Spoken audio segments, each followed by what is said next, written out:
இப்போ ஆரம்பிக்க போறது நாட்டோட மிகப்பெரிய நிகழ்ச்சி ஆப்கி அதாலத் ரஜித் சர்மாவுடன். வணக்கம். தேங்க்யூ.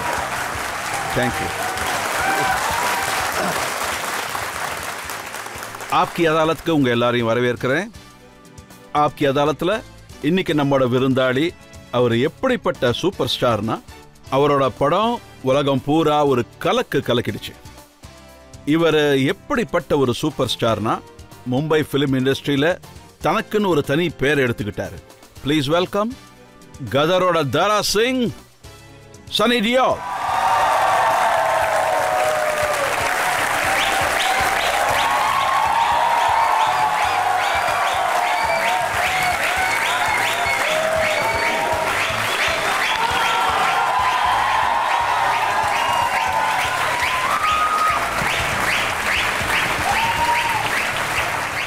சன்னி, உங்க கண்ணுல கண்ணீர் தெரியுது.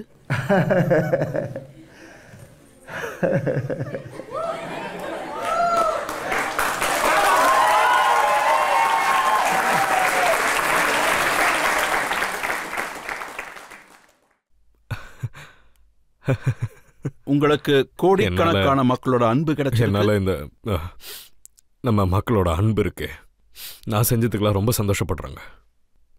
இதுக்கு நான் தகுதி உள்ளவனா இல்லையான்னு கூட எனக்கு ஆக்சுவலி தெரியல.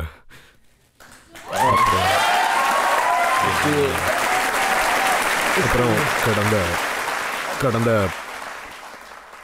பல வருஷமா நான் முயற்சி பண்ணிட்டு இருந்தேன். ரொம்ப நாள் ரெஸ்ட் எடுத்துட்டு அதனால ஏதாச்சும் அச்சீவ் பண்ணணும். அப்புறம் மக்கள் என்னோட கதர் மேல அன்பு காட்டியிருக்காங்க. இவங்க எல்லாரும் இதை செலிப்ரேட் பண்ணியிருக்காங்க. நான் இதுக்கு முன்னாடி என்ன கேள்விப்பட்டேன்னா, நான் என்னோட படத்துக்கு ப்ரமோஷன் பண்ணிட்டு இருக்கிற சமயத்தில் நான் வெவ்வேறு இடங்களுக்கு போனேன். அப்போது மக்கள் என் மேலே நிறைய அன்பு காட்டும் போது நான் அப்படியே உருகி போயிட்டேன். நான் என்ன பண்ணேன்னு எனக்கு தெரியல. அப்புறம் என்னால் நம்பவே முடியல மக்கள் என் மேலே இவ்வளோ அன்பு வச்சுருக்காங்கன்னு. அப்புறம் படம் ரிலீஸ் ஆகிற டைமில் தான் தெரியுது என் படத்தோட டிக்கெட்லாம் நிறையவே சேல் ஆகிட்டுருக்கு அப்படின்னு. அப்புறம் நாலா பக்கமும் ஏதோ ஒரு பெரிய பண்டிகை வர மாதிரி தான் இருந்துச்சு. அப்போத்துலேருந்து எனக்கு என்ன தெரியல, எனக்குள்ளேயே கடவுள் இருக்கிற மாதிரி எனக்கு தோணிக்கிட்டு இருக்கு. அப்புறம் நான் மக்கள் கூட எப்படி ஃப்ளோட் ஆகிட்டு இருக்கேன்னு கூட தெரியல எனக்கு. உண்மை சொல்ல நம்ப முடியல.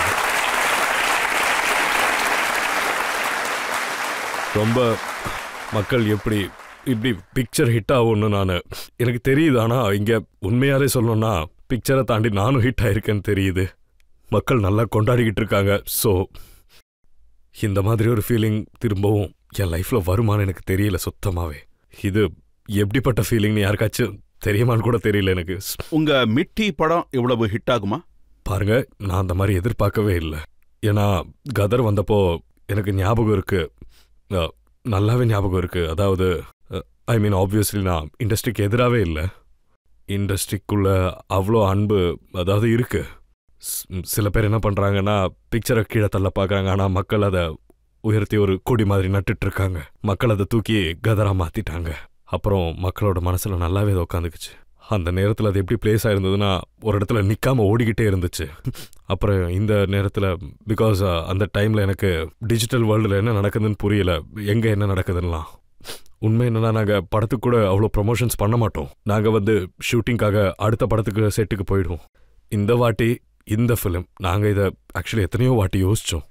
முக்கியமாக சொல்லணும்னா டைரக்டர் சார் பார்ட் 2 எப்படி பண்ணலான்னு. அப்போ நான் சொன்னேன், வேணாம், இது இத்தனை பேருக்கு பிடிச்சிருக்கு, நம்ம இதுக்கப்புறம் பண்ணோன்னா மக்கள் இத்தனை பேருக்கு இந்த படம் நல்லாவே பிடிச்சிருந்துச்சு, ஒரு வேளை நல்லா வரலன்னா அப்புறம் மக்கள் என்ன பண்ணீங்கன்னு கேட்பாங்க. அப்புறம் அப்படியே இதை டிலே பண்ணிக்கிட்டே இருந்தோம். அப்புறம் கோவிட் நேரத்தில் அவங்க எனக்கு ஐடியா சொன்னாங்க. அப்போ எனக்கு இது ரொம்ப பிடிச்சிருந்துச்சு. அப்போ தான் இது ரெடி ஆயிடுச்சு. ஆக்சுவலி எனக்கு நம்பிக்கை இருந்தது, எந்த மக்கள் அந்த கதரை லைக் பண்ணாங்களோ அவங்க இதையும் கண்டிப்பாக லைக் பண்ணுவாங்கன்னு எனக்கு தோணுச்சு. எனக்கு இது மட்டும் தெரியும், படம் சுத்தமாக ஓட போகிறது இல்லைன்னு. ஆனால் ஓடினா அதோட மானத்தை காப்பாற்றும். ஆனால் இந்த படம் அதோட மானத்தை காப்பாத்திருச்சு.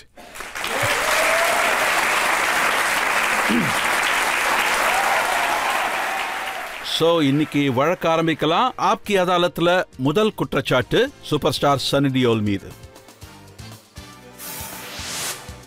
ஆப்கி அதாலத்துல சூப்பர் ஸ்டார் சன்னி டியோல் மேல உள்ள முதல் குற்றச்சாட்டு, இவருக்கு ஆணவம் வந்துருச்சு. சனி, இது உண்மைதானா? இந்த படம் சினிமா ஃபீல்டுல சூப்பர் ஹிட் ஆயிருக்கு, கதர் கலக்கிடுச்சு. மக்கள் என்ன சொல்றாங்கன்னா, இந்த படம் ஹிட் ஆனதுல இருந்து உங்களுக்கு கல்லு மண்ணு புரியல, ஜவான தெரியல, சுல்தான தெரியல, பட்டான தெரியல, பாய்ஜானியும் தெரியல, எல்லாம் தாரா சிங் தான்.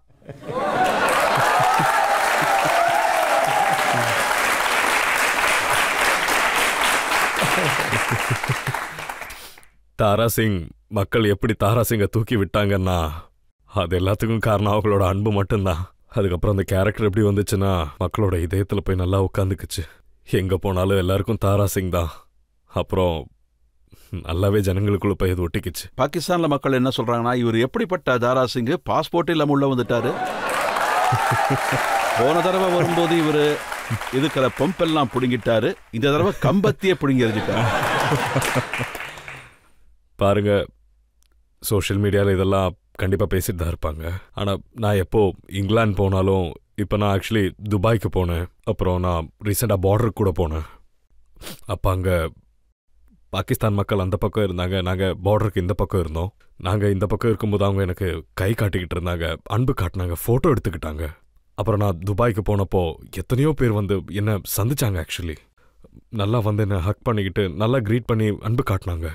எங்கள் மேலே அன்பு இல்லைன்னு அர்த்தம் இல்லை, ஏன்னா நாங்கள் ஒரு கலைஞர், இது எல்லாருக்காகவும் தான். இங்கே படம் எடுப்பாங்க, அதனால் நாங்கள் நிறைய ஆப்வியஸ்லி கேரக்டர்ஸ் ப்ளே பண்ண வேண்டி வரும். ஸோ எப்போவுமே ஆப்வியஸ்லி ஒரு வில்லன் அண்ட் ஹீரோ இருப்பாங்க. ஆனால் நாங்கள் எப்போவுமே யாருக்கு எதிராகவும் இருக்க மாட்டோம். அப்புறம் தாரா சிங் எப்படிப்பட்ட கேரக்டர்னா, பாகிஸ்தானில் குடியேறவும் தயார், வேணும்னா இந்தியாவில் குடியேறவும் தயார். யார் அவங்க குடும்பத்தில் தங்க விடுறாங்களோ அங்கே போய் அவன் தங்குவான். அவனுக்கு அவனோட குடும்பம் தான் வேணும், வேற ஒன்றும் இல்லை.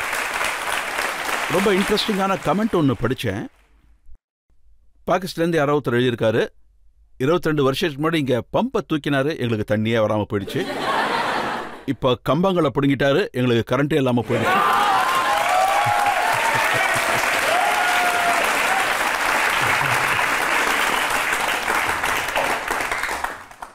இது ஜனங்களோட கமெண்ட்ஸ், நான் ஒன்றும் செய்ய முடியாது. நான் அந்த மாதிரி எதுவும் செய்யலை.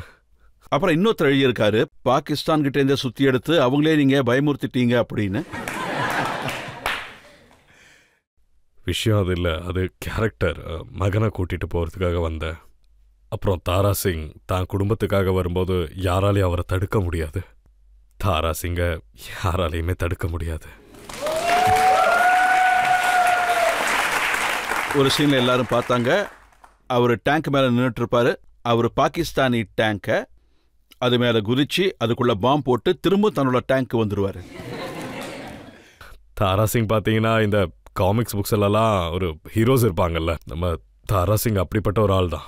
ஆனால் நம்ம தாரா சிங் எல்லா சூப்பர் ஹீரோஸை விட ஒரு ஸ்ட்ராங்கான ஆள். ஏன்னா தான் குடும்பத்தோடு இருப்பாரு, அவரோட பலமும் குடும்பம் தான், பலகீனமும் குடும்பம் தான். அவர் எங்கேயாவது மாட்டினா டக்குன்னு அவருக்குள்ள கடவுள் வந்துருவாரு. அப்புறம் கடவுள் உள்ள வந்துட்டாருன்னா கட்டுப்படுத்த முடியாத அளவுக்கு ஸ்ட்ராங்காக மாறிடுவார். சரி, இந்த விஷயம் உண்மைதானா?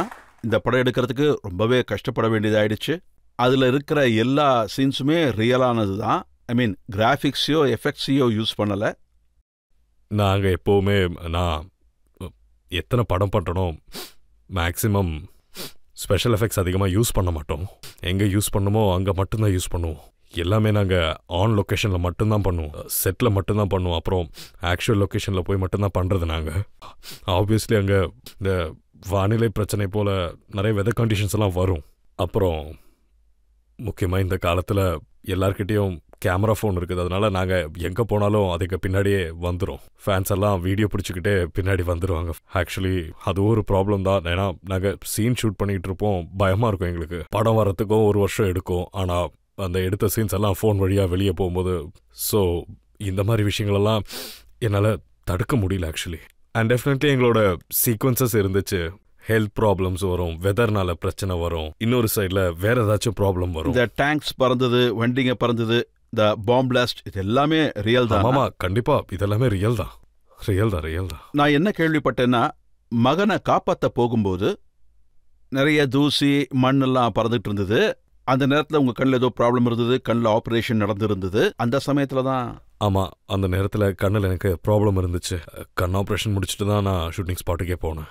ஆனால் அங்கே நிறைய தூசி இருந்துச்சு. ஆனால் பண்ணி தானே ஆகணும். ஆக்சுவலாக எனக்கு ஒரு சின்ன கெட்ட பழக்கம் இருக்குது. வீட்டில் நிறைய திட்டுவாங்க. அது அவங்க எப்போவுமே ஆரோக்கியத்தை ஹெல்த்தை நல்லா பார்த்துக்க சொல்லுவாங்க. இந்த மாதிரி எத்தனையோ வாட்டி எனக்கு நடந்திருக்கு. நான் எதையும் கவனிக்க மாட்டேன். நான் என் வேலையில் மட்டும் நல்லா கான்சன்ட்ரேட் பண்ணுவேன். அந்த நேரத்தில் நான் எதை பற்றியுமே கவலைப்பட மாட்டேன்.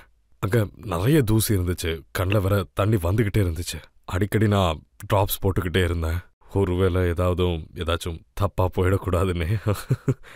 பட் எல்லாம் நல்லபடியாக முடிஞ்சது. எந்த பிரச்சனையும் வரல.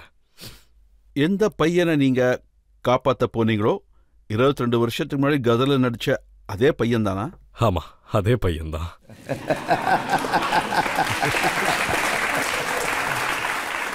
அதே பையன்தான். ஆனால் டைரக்டர்கிட்ட நான் பேசும்போது அவர் என்ன சொன்னார்னா, அந்த பையனை நீங்கள் உங்கள் சொந்த பையன் மாதிரியே அடாப்ட் பண்ணிக்கிட்டீங்கன்னு. அது அப்படி இல்லை. ஆஸ் அன் ஆக்டர் அப்படி ஆப்வியஸ்லி மகனாக இருக்கிறதுனால அது அப்படி தான்.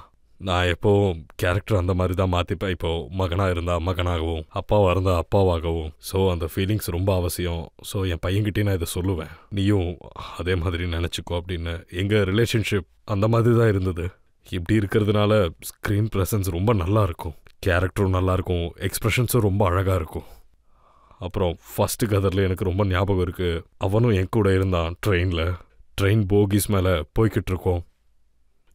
அவன் என்னை நல்லா பிடிச்சிருப்பான். நான் அவனை கட்டி போட்டிருப்பேன். அப்புறம் நான் அவன் கூட இப்படியே பல்ட்டி அடிச்சுக்கிட்டே போவேன். எல்லாத்தையுமே அவனை நான் பேக்கில் கட்டிக்கிட்டு தான் பண்ணேன். எல்லாம் ஒரு நம்பிக்கையில் பண்ணது தான். ஸோ இதில் நீங்கள் பண்ண ஆக்ஷன் சீன்ஸ்லாம் டியூப்லாம் யாரும் யூஸ் பண்ணலையா? டூப் யாரும் போட மாட்டேன். டூப் யூஸ் பண்ண மாதிரி இல்லை. ஒருவேளை நான் இல்லாதப்போ பண்ணாங்களா என்னன்னு தெரியல. எல்லாமே நானே தான் பண்ணுவேன். பிகாஸ் அதில் ஒரு பாடி லாங்குவேஜ் வரும் நமக்கு. அப்புறம் எனக்கு வர எக்ஸ்ப்ரெஷன்ஸ் அதெல்லாம் கரெக்டாக வந்துடும் எனக்கு. இல்லைனா அதெல்லாம் கட்டாக வந்து ஒரு மாதிரி ஆகிடும்ல, நல்லா இருக்காது பார்க்கறதுக்கு. பெரும்பாலும் பெரிய ஆக்டர்ஸ் எல்லாருமே அவங்க இந்த எஃபெக்ட்ஸோட தான் வேலை செய்வாங்க. செட்டில் எல்லா ஷூட்டும் நடக்கும். அதுக்கப்புறம் அந்த எஃபெக்ட்ஸ் எல்லாம் சேர்த்துப்பாங்க. பார்க்க ரியலாக இருக்கும். இல்லை பாருங்க, விஷயம் என்னன்னா இப்பெல்லாம் சேஃப்டி ரொம்ப அதிகமாயிடுச்சு. அப்புறம் ஒருத்தருக்கும் ஒரு ஸ்டைலுன்றதுனால பிரச்சனைலாம் கிடையாது. அவங்க எப்படி பண்ண ஆசைப்படுறாங்கன்றதை பொறுத்து தான். அந்த மாதிரி விஷயங்கள்லாம் சில டைம் என்னாலையும் பண்ண முடியாது. ஆப்வியஸ்லி நானும் அதை யூஸ் பண்ணிப்பேன். பட் நாங்கள் எப்போவுமே பண்ணுறதை என்னால் பண்ண முடியும்னு தோணுச்சுன்னா நான் அதை கண்டிப்பாக பண்ணிடுவேன், விட்டுற மாட்டேன். அப்போ உங்களுக்கு ரிஸ்க் எடுக்கிற ரிஸ்க் சாப்பிட்ற மாதிரி.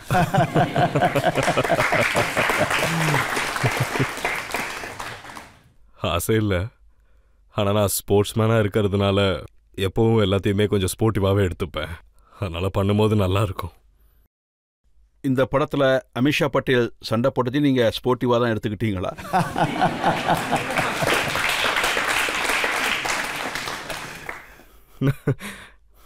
நான் அதுக்கெல்லாம் கொஞ்சம் தூரமாக தான் இருப்பேன். விஷயம் வேற மாதிரி போதுன்னு தெரிஞ்சாவே நான் வெளியே வந்துடுவேன் பொறுமையாக. ஷூட்டிங் போது அவங்களுக்கும் டைரக்டருக்கும் வாக்குவாதம் நடக்குமாமே? ஆமாம், நான் அந்த நேரத்தில் அங்கே இருக்க மாட்டேன். ஏன்னா அப்படி இருந்தாலும் அது அவங்களுக்குள்ளேயே தான் நடக்கும். ஆனால் வாக்குவாதம் நடக்கும்னு சொல்லுவாங்க, அதெல்லாம் அப்படியே அவங்களுக்குள்ளே நடந்து போயிடும். ஆனால் நான் எப்போவுமே என்ன சொல்லுவேன்னா, ஆர்குமெண்ட்ஸ் நடந்தாலுமே மனுஷனுக்கு அந்த மாதிரியே பிரெயின் வரும்.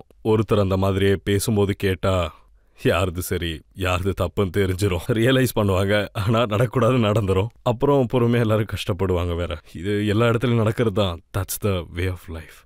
அப்போ உங்ககிட்ட வரமாட்டாங்களா, அண்ணன் பிரச்சனையை தீர்த்து வைங்கன்னு? என்கிட்ட எப்போவுமே யாரும் வரமாட்டாங்க. ஏன்னா அவங்களுக்கு நல்லாவே தெரியும் என்னை பற்றி ஆட்டிடியூடு இருக்குன்னு. கதர் வந்ததால் எனக்கு என்ன தோணுதுன்னா, கடவுள் என் வேண்டுதலை நிறைவேற்றிட்டாருந்தா. மக்கள் இப்போ யாராவது கேள்வி கேட்கணும்னா நீங்கள் கேள்வி கேட்கலாம். இப்போ ரீசெண்டாக பார்த்தீங்கன்னா உங்களுடைய படம் கதர் 2 ரிலீஸ் ஆயிருக்கு. அப்புறம் பாக்ஸ் ஆஃபீஸ்லேயும் இடம் பிடிச்சிருக்கு. நீங்கள் இந்த சக்ஸஸை பார்த்ததுக்கு அப்புறம் கதர் 3 பற்றி ஐடியா இருக்கா?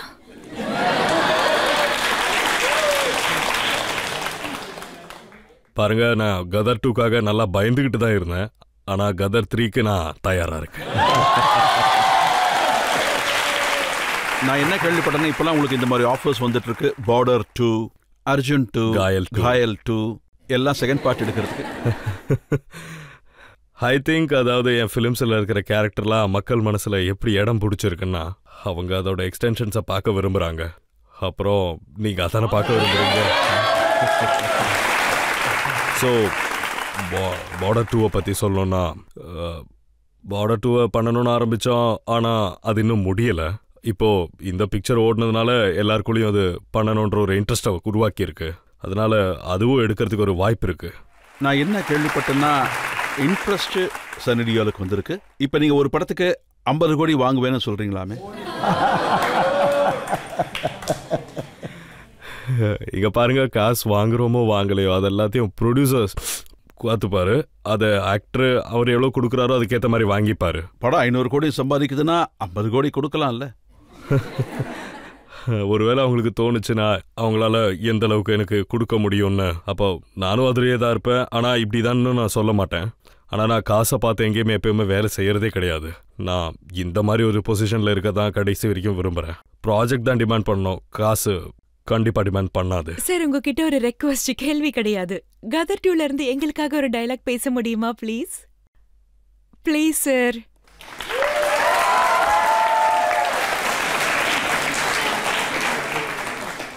हिंदुस्तान हिंदुस्तान जिंदाबाद था, जिंदाबाद है और जिंदाबाद रहेगा.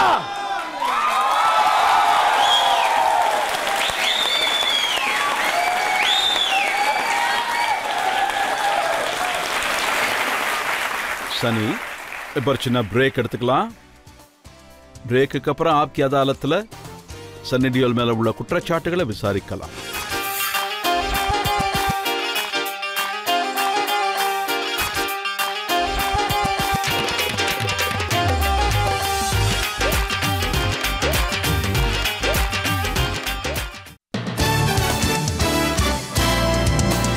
Welcome back. இன்னைக்கு நம்முடைய கெஸ்ட் ஆப்கி அதாலத்துல சன்னி டியோல். சன்னி டியோல் மேல அடுத்த குற்றச்சாட்டு.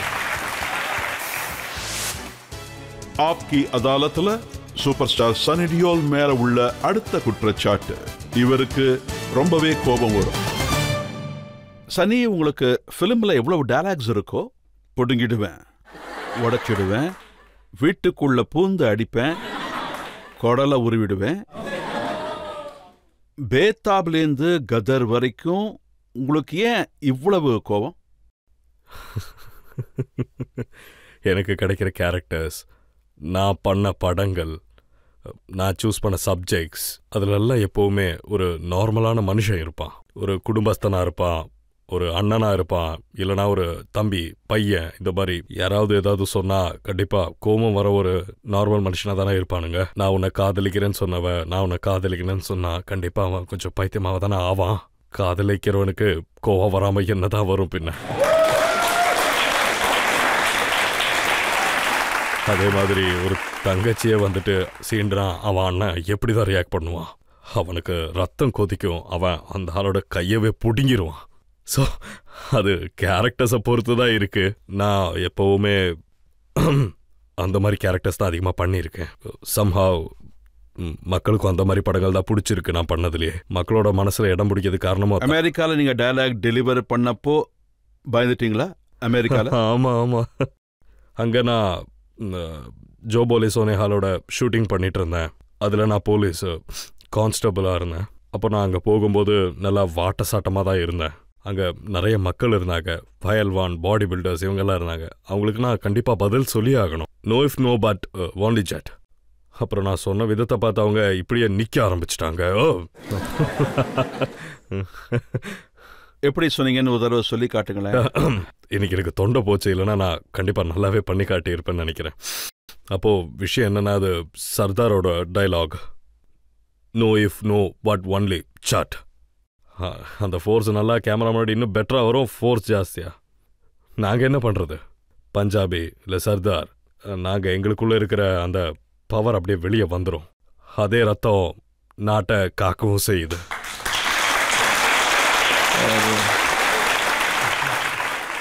அதனால் எப்போவுமே எங்கேயுமே என்ன நடந்தாலும் அப்போ அங்கே ப்ராப்ளம்ல இருக்கிற எந்த ஒரு குடும்பமும் சர்தார்ஜி பக்கத்துல இருந்தாங்கன்னா கண்டிப்பா சேஃபா இருப்பாங்க.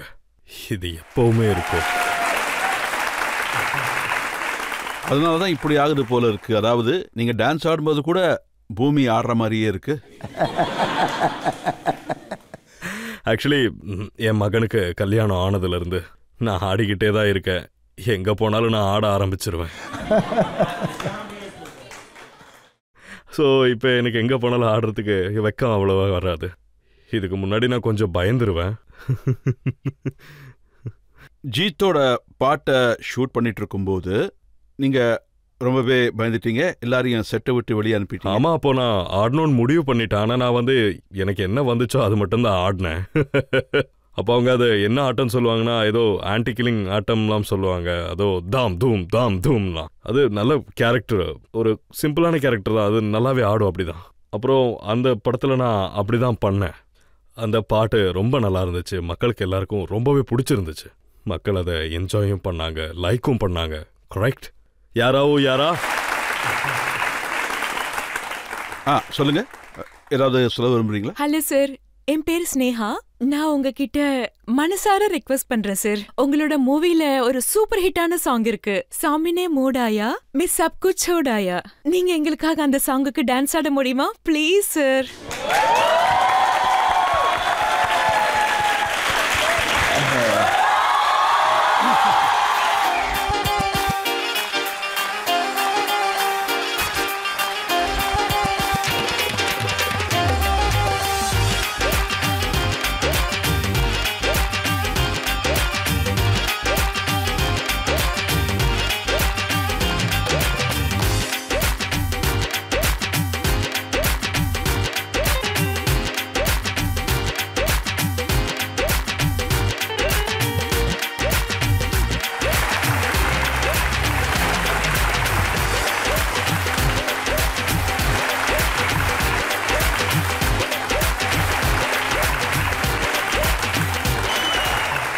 இதை பார்த்தா இப்ப நீங்க டான்ஸ் ஆட நல்லா கத்துக்கிட்டீங்களோன்னு தோணுது. ஆமா, நான் தான் சொன்னேன்ல, இப்பெல்லாம் நான் அப்படியே ஆடணும்னு நினைச்சாலே போதும். அப்படியே மேபி நான் அடுத்த ஒரு ஃபிலிம் வேணா மியூசிக்காவே பண்ணலாம். ஏன்னா தரம்ஜியை பத்தி மக்கள் சொல்லுவாங்க அவரால் டான்ஸ் ஆட முடியாதுன்னு. ஆனா அவர் இறங்கிட்டாருன்னா ஸ்டேஜையே ஆட்டிடுவார். அப்பாவுக்கு அவருக்குன்னு ஒரு ஸ்டைல் இருக்கு, ஒரு மாஸ் இருக்கு. அப்புறம் அவரு ஆட ஆரம்பிச்சாருன்னா போதும், அப்படியே ஆடிக்கிட்டே இருப்பார். மக்கள் எல்லாரும் அவரோட ஆட்டத்தை ரொம்ப நல்லாவே விரும்புவாங்க. உண்மை என்னன்னா, அப்புறம் 90% of people are not like a dancers. So அவங்க எங்களை நல்லாவே ஐடென்டிஃபை பண்ணுவாங்க. எங்களுக்கு என்னன்னா கையாட்டுறதுக்கு மட்டும்தான் தெரியும், இப்படி இப்படி இப்படின்லாம். நாம ஆரம்பத்தில் உங்க கோவத்தை பத்தி தான் பேசணும், ஆனா நீங்க அதை டான்ஸை பத்தி பேசி இந்த விஷயம் எல்லாருக்குமே ஞாபகம் இருக்கு. நீங்க ஷாருக் கான் கூட டான்ஸ் பண்ணும்போது ஜீன்ஸ் பாக்கெட்ல கையை விட்டு ஜீன்ஸ் பாக்கெட்டை கிழிச்சிட்டீங்களாமே. அதான் நான் சொன்னேன்ல, என்னோட கோவம்ன்றது கொஞ்சம் கண்ட்ரோல் பண்ண முடியாதது. என்னோட கண்ட்ரோல் பண்ண முடியாத சிச்சுவேஷனுக்கு எப்போவுமே நான் தள்ளப்படக்கூடாதுன்னு முயற்சி பண்ணிக்கிட்டே தான் இருப்பேன். ஆனால் எப்போவும் ஏதாச்சும் அந்த மாதிரி ஒன்று வந்துடும் கண்டிப்பாக. ஆனால் அது நல்ல விஷயம் இல்லை. ஆனால் ஆப்வியஸ்லி படத்தில் அப்படி ஒன்று வந்துருச்சு. தெரியல, நான் தான் அப்படி சொன்னல, எங்கள் ஜீன்ஸ் ஜெனட்டிக்கலி அதெல்லாம் அந்த மாதிரி விஷயங்கள் நடக்கும்போது கண்ட்ரோல் பண்ணுறது ரொம்ப கஷ்டமாக மாறிடும். கண்ட்ரோலுக்கு கொண்டு வர்றதும் ரொம்ப கஷ்டம். நீங்கள் ரியல் லைஃப்பில் யாராவது அடிச்சிருக்கீங்களா? ஆமாம், காலேஜ் படிக்கிற டைம்லலாம் நிறைய சண்டை நடக்கும், நிறைய பிரச்சனை. ஆனால் அந்த நேரத்தில் சிச்சுவேஷன் அப்படி தான் இருந்துச்சு. அந்த நேரத்தில் 70s சூழலெல்லாம் அப்படி தான், கேங்ஸாக இருக்கும், சண்டை நடந்துக்கிட்டே இருக்கும். அப்போ இப்படி தான் யாராவது பார்த்தாலே போதும், why you are staring at மீன்னு சொல்லி அப்படியே நீ பார்த்ததுக்கெல்லாம் நான் கண்டிப்பாக அடி பண்ணுறான்னு சொல்லி சண்டை நடக்கும். சும்மா பார்த்தாலே போதும் சண்டை ஆரம்பிச்சிடும் அன்றைக்கி. இதெல்லாம் நல்லா தான் இருந்துச்சு. ஆனால் கண்டிப்பாக கடவுளுக்கு தான் நன்றி சொல்லணும். நான் ரொம்ப லக்கி. அது என்னன்னு பார்த்தீங்கன்னா, பெரிய காயம் எதுவுமே படலை. ஸோ அதனால அடிப்படையில இல்லை, எதிர்க்க உள்ளவங்களுக்கு எனக்கு பெருசாக எதுவும் ஆகலை, நல்லா இருக்கேன். தலப்பாவோட பற்றி தெரிஞ்சவங்க எல்லாருமே இதை சொல்லுவாங்க. சன்னி, நீங்கள் 6 பேக்ஸ் ஆப்ஸ் எல்லாம் காட்ட மாட்டீங்க, ஆனால் ரொம்ப ஸ்ட்ராங் ஆனவர்னு. பாருங்க, இந்த விஷயம்ன்றது சிக்ஸ் பேக்கோ இல்ல பாடி பில்டிங்கா பத்தினதோ கிடையாது. உண்மையை சொல்லணும்னா அப்புறம் உங்களுக்கு இந்த பவர் இருக்கான்றதெல்லாம் விஷயமே கிடையாது. இங்க பவர்ன்றது மனுஷனோட உண்மையான விஷயம் தானே. எக்ஸசைஸ் பண்றவங்க, பாடி பில்டிங் பண்றவங்க, இவங்க எல்லாம் ஃபிட்டா இருக்கணும் தான் பண்றாங்க. ஆனா இந்த காலத்துல மக்கள் சப்ளிமெண்ட்ஸை வந்து அதிகமா எடுத்துக்கிறாங்க. நான் யங்ஸ்டர்ஸ் எல்லாருக்குமே அட்வைஸ் தரேன். பாருங்க, நான் ஐ எம் ஃபிட், ஆனா நான் இது எதுவுமே பண்ணவே மாட்டேன். அப்புறம் நான் உங்ககிட்ட சொல்றது என்னன்னா, நீங்க சும்மா தேவையில்லாம எக்ஸ்ட்ராவா பண்ணி உங்களை நீங்க டயர்டாக்க தேவையில்லை. இப்படி நீங்க உங்களே கஷ்டப்படுத்திக்க கூடாது. இப்போ இதெல்லாம் ஒரு ஃபேஷனாக மாறிடுச்சு. யாரை பார்த்தாலும் இதுதான் சொல்லுவாங்க, இன்னும் சாப்பாடு தான் சாப்பிடணும், ஏதாவது எக்ஸசைஸ் பண்ணாலே நீ இப்படி ஆயிடுவேன். அப்புறம் நம்மளும் இது மாதிரி அவரை மாதிரியே பண்ணா போதும், நம்மளுக்கும் நாளைக்கு சிக்ஸ் பேக் வந்துரும்னு. அது நீங்களே உங்களை டேமேஜ் பண்றதுக்கு சம்பந்தம். அது மட்டும் இல்லாம நீங்க மிஸ்டர் யூனிவர்ஸோ மிஸ் யூனிவர்ஸோ ஆக விரும்பல. அப்புறம் எதுக்கு தேவையில்லாம இந்த ப்ராசஸ் எல்லாம் பண்ணலாம். சனி, நீங்க எப்படி சாப்பிடுவீங்க? பராட்டால வெண்ணெயை போட்டா? நான் பராட்டா, வெண்ணெய், நான் எல்லாத்தையுமே போட்டு சாப்பிடுவேன். நான் அடிக்கடி டயட்ல இருக்கிற ஒரு ஆள் கிடையாது. இது சாப்பிடக்கூடாது, அது சாப்பிடக்கூடாதுன்னு அப்படிலாம் ஒன்றும் கிடையாது. இல்லைனா I can eat this, I can eat that. ஏன்னா உங்களுக்கு தான் வயசு தான் இன்னும் நிறைய இருக்கே. இப்படின்றதுக்குள்ள ஒரு செகண்டுக்குள்ள உங்களுக்கு வேற ஜீரணம் ஆயிடும். அப்புறம் எதுக்கு நீங்க பயப்படுறீங்க? இந்த காலத்துல இன்னொரு விஷயம் கூட உங்களை தொல்லை பண்ணுதுன்னு கேள்விப்பட்டேன். அது சோஷியல் மீடியா. அவங்க எழுதுறதெல்லாம் பார்த்தா உங்களுக்கு ரொம்ப கோபம் வருது இல்ல? ஆரம்பத்தில் எனக்கு ரொம்ப கஷ்டமா இருந்துச்சு. யாரோ என்ன இந்த சோஷியல் மீடியா வந்ததுலேருந்து எனக்கு இந்த யூடியூப் சேனல்ஸ், ஸோ நான் இதெல்லாம் ஆக்சுவலி பேசிக்கலி நான் இந்த ஜேர்னலிஸ்ட் கையிலலாம் ஒரு சின்ன டூல் போதும், அதுவே இன்னைக்கு வெப்பன் மாதிரி வந்துருச்சு. அவங்க யாரை பற்றி எழுதுறேன்னே அவங்களுக்கு சுத்தமாக ஐடியா கிடையாது. என்ன வேணும்னாலும் சொல்லிடுவாங்க. அப்புறம் யாரெல்லாம் பார்க்கவே மாட்டாங்க. அப்புறம் உண்மை என்னன்னு தெரிஞ்சிச்சுன்னா மறுபடியும் அதுக்காக ரொம்ப ஃபீல் பண்ணி அதை கண்டிப்பா ரொம்ப ஒரு பெரிய விஷயமா மாத்துவாங்க. இதெல்லாம் உங்களுக்கு ஒரு போதை மாதிரி தான். நான் என்ன கேள்விப்பட்டிருக்கேன்னா, நீங்க ஒரு பிரைவேட் பர்சன், அதாவது உங்க வீட்டில் என்ன நடக்குதுன்னு வெளியில யாருக்குமே எதுவும் தெரியாதுன்னு. ஆனா உங்க பொண்ணுக்கு கல்யாணம் நடக்கும்போது எல்லா வீடியோஸும் சோஷியல் மீடியால வந்துருச்சு, உலகத்துக்கே தெரிஞ்சது என்ன நடக்கும். ஆரம்பத்துல நான் கொஞ்சம் அப்செட் ஆனந்தான். ஸோ ஒரு 2-3 வீடியோஸ் வரை நான் பார்த்தேன். அப்போதான் எனக்கு சொந்தக்காரங்க மேல நல்லா கோவம் வந்துச்சு. இது மாதிரி பண்றதுக்கு உங்களுக்கு வெக்கமா இல்ல? நான் இப்படி இருக்கும்போது நீங்க ஏன் போட்டோ எடுத்தீங்க? நான் ஒரு 2-3 பேரை வேற திட்டினேன், ஏன் இப்படி எல்லாம் பண்றீங்கன்னு. அப்புறம் இந்த ஃபங்க்ஷன் நடக்கிறப்பெல்லாம் போனை வச்சு இங்க இருந்து எடுக்கிறது, அந்த பக்கத்துல இருந்து எடுக்கிறது. அப்புறம் எண்ட் ஆஃப் தி டே என்னால கண்டிப்பா எதுவுமே பண்ணவும் முடியல. நடக்கிறது நடக்கட்டும், பட் நம்ம கையில் எதுவுமே இல்லை. நம்ம அது கூட வாழ்ந்து அதை அக்செப்ட் பண்ணி தான் ஆகணும். ஆனால் நான் எப்போவுமே எல்லாருக்கும் ஒரு விஷயம் தான் சொல்லுவேன், அவங்கவுங்க ப்ரைவசியில் கொஞ்சம் கவனமாகவே இருங்கன்னு. பிகாஸ் நாங்கள் கொஞ்சம் ஃபேமஸாக இருக்கிறதால நாங்கள் மனுஷங்க இல்லைன்னு அதுக்கு அர்த்தம் கிடையாது. எல்லாரும் மனுஷங்க தான். மனுஷங்களால துக்கம் கஷ்டம் எல்லாமே கண்டிப்பாக இருக்கும். அதனால எல்லாமே இருக்கும். எல்லாருக்கும் எது வேணும்னு சொல்றதுக்கான உரிமைக்கான அர்த்தம் கிடையாது. சனி, இதுவும் உண்மைதானே? சின்ன வயசுலேருந்தே எழுதுறது படிக்கிறது இதெல்லாமே உங்களுக்கு ரொம்ப கஷ்டமா தான் இருந்ததுல? ஆமா. யாராவது உங்களை படிக்க சொன்னா உங்களுக்கு பயங்கர கோபம் வரும். ஏன் தெரியல, ஆனா இப்ப என்னன்னு சொல்ல முடியும். ஆனா அந்த நேரத்துல அந்த அளவுக்கு ஒன்றும் பெருசாவும் தெரியாது. பிகாஸ் இப்போ எனக்கு என்னன்னு நல்லாவே தெரியும். I was like basically dyslexics. அப்புறம் எழுத படிக்கிற சொல்கிற விஷயத்தில் நான் இப்போ கூட சில மிஸ்டேக்ஸை பண்ணிக்கிட்டு தான் இருக்கேன் இன்றைக்கும். ஸோ நான் வேர்ட்ஸை வேறு மாதிரி பார்ப்பேன். அதாவது டபிள்யூவை எம்என்னும் எம்எ டபிள்யூன்னும். ஆப்வியஸ்லி அது அப்படிப்பட்ட ஒரு காலம்தான். யாருக்கும் எதுவும் தெரியாது. படிக்காதவங்க அது அப்படிப்பட்ட ஒரு காலம். அடித்து கற்றுக் கொடுக்கணும்னு சொல்லுவாங்க. ஃபெயில் ஆனால் அது இதுன்னு ஏதாச்சும் கற்றுவாங்க. பட் சம்ஹவ் நான் ஸ்கூலில் இருக்கும்போது எங்கள் டீச்சர்ஸ் எல்லாரும் என்ன ஐக்யூ டெஸ்ட் வேற பண்ணாங்க. ஸோ அப்போ என்னோட ஐக்யூலாம் ரொம்ப ஹையாக இருந்துச்சு. இதனால தான் போல இருக்கு ஐ வாஸ் ஏபிள் டு என்னால் விஷயங்கள்லாம் புரிஞ்சிக்க முடியும். ஸோ 35% எடுத்து நான் பாஸ் பண்ணிடுவேன். நீங்கள் ரொம்ப பெரிய விஷயத்த சொல்லியிருக்கீங்க. நீங்கள் டிஸ்லெக்ஸியால் சஃபர் பண்ணிட்டு இருந்தீங்க. ஸோ இப்போ யாருக்கெல்லாம் இந்த மாதிரி பிரச்சனை இருக்கோ அவங்க எல்லாராலையும் புரிஞ்சிக்க முடியும். எப்படி இருந்தாலும் சக்ஸஸ் கிடைக்கும்னு. ஆமாம், டெஃபினெட்லி. எந்த ஒரு மனுஷனுக்கு ஒரு சின்ன ஷார்ட் ஃபால் இருக்குமோ அந்த ஆள் இன்னும் கூட கொஞ்சம் ஸ்ட்ராங்காக மாறிடுவான். அப்புறம் அந்த ஷார்ட் ஃபாலை கவர் பண்ண விரும்புவான். ரொம்ப கஷ்டப்பட்டு உழைப்பான். அதை மாற்றணுன்றதுலேயே மைண்ட் செட்டை ஃபோக்கஸ் பண்ணி உட்காந்துட்டு இருப்பான். பட் எல்லாரும் அப்படியே இருக்க மாட்டாங்க. சில பேர் ஸ்கூலில் பசங்க எல்லாரையும் தொல்லை பண்ணுவாங்க, பெரியவங்க எல்லாம் தொல்லை பண்ணுவாங்க. இப்போது ஒரு ஆளோட பர்சனாலிட்டி ஸ்ட்ராங்காக இல்லைன்னா அவன் கொஞ்சம் பாவம் தான். அவனை எல்லாரும் அப்படியே கொஞ்சம் அமீர் கானோட தாரே ஜமீன் பர் படத்தில் அது எல்லாத்தையும் நல்லாவே ஹைலைட் பண்ணியிருப்பாங்க. ரொம்ப நல்ல படம். I think it's very important. We all understand that கொஞ்சம் டைம் எடுக்கும் அவங்க சரியாகிறதுக்கு. வேற அவங்க அவங்களே பார்த்துக்கணும், அது கொஞ்சம் நல்லபடியாகவும் பார்த்துக்கணும்.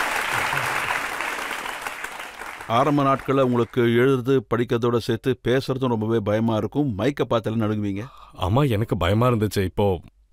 இப்போ நான் கொஞ்சம் நல்லாவே பேச ஆரம்பிச்சிட்டேன். அந்த நேரத்தில் மைக் வந்தால் எனக்கு என்ன பேசுறதுன்னு கூட தெரியாது. அந்த சமயம் ரொம்ப மோசமாக இருக்கும். இதனாலே ஜனங்க என்ன நினைப்பாங்கன்னா, என்ன இவன் ரொம்ப அரகண்ட்னா, நான் அரகண்ட்லாம் நினச்சிட்டு இருப்பாங்க. நான் போய் என்னன்னு அவங்கக்கிட்ட கன்வின்ஸ் பண்ணுவேன். என்னால் அப்படி இருக்கவும் முடியல. ஸோ சனி, உங்களுக்கு எழுதுறதுல ப்ராப்ளம், படிக்கிறதுல ப்ராப்ளம், பேசுறதுல ப்ராப்ளம், ஆனால் அதுக்கப்புறம் இவ்வளோ பெரிய சூப்பர் ஸ்டாராக இருக்கீங்க. கடவுளோட ஆசீர்வாதம் தான் எல்லாம், அவரோட அனுகிரகம். ஐ மீன் இதெல்லாமே நடக்கும். ஆனால் என்றைக்குமே எந்த ஒரு விஷயத்துலையுமே நான் தோல்வியை அக்செப்ட் பண்ண மாட்டேன். இன்றைக்கும் நான் தோல்வியை ஏற்றுக்கல. முடியலனாலும் அது பின்னாடியே துரத்துவேன். ஆனால் படிப்பில் என்னால் அதை பண்ண முடியல, பிகாஸ் அது டெக்னிக்கல் ப்ராப்ளம். பட் எப்போ எந்த கஷ்டம் வந்தாலும் சரி, நான் அதை கண்டிப்பாக ஃபேஸ் பண்ணிவிடுவேன். நான் அதை கஷ்டமாக நினைக்க மாட்டேன், பிகாஸ் கஷ்டம்னு நினச்சி மனுஷன் அதை கிவ் அப் பண்ணிட்டு உக்காந்துருவான். நான் என்ன பண்ணுறது அப்படின்னு. அது எனக்கு பிடிக்காது, இந்த பாவம் அப்பாவின்ற பேச்செல்லாம். நான் எப்போவுமே எல்லார்ட்டையும் சொல்லுவேன், கோ ஃபார் இட், முயற்சி பண்ணுங்க, கை விட்டுறாதீங்கன்னு. பேசிக்கலி ஒரு விஷயத்த அடிமட்டத்திலேருந்து பண்ண ஆரம்பிச்சிங்கன்னா அது கண்டிப்பாக சக்ஸஸ் ஆகிடும். சனி, யாருக்கெல்லாம் இந்த குறை இருக்கோ அவங்க எல்லாருக்கும் இது ஒரு ரொம்ப நல்ல மெசேஜ். உங்களை பார்த்ததுக்கப்புறம் அவங்களுக்குள்ளேயும் ஒரு நம்பிக்கை வரும், நம்மளாலையும் ஏதாவது சாதிக்க முடியும். 100%. உதாரணத்துக்கு என்னையே பாருங்க,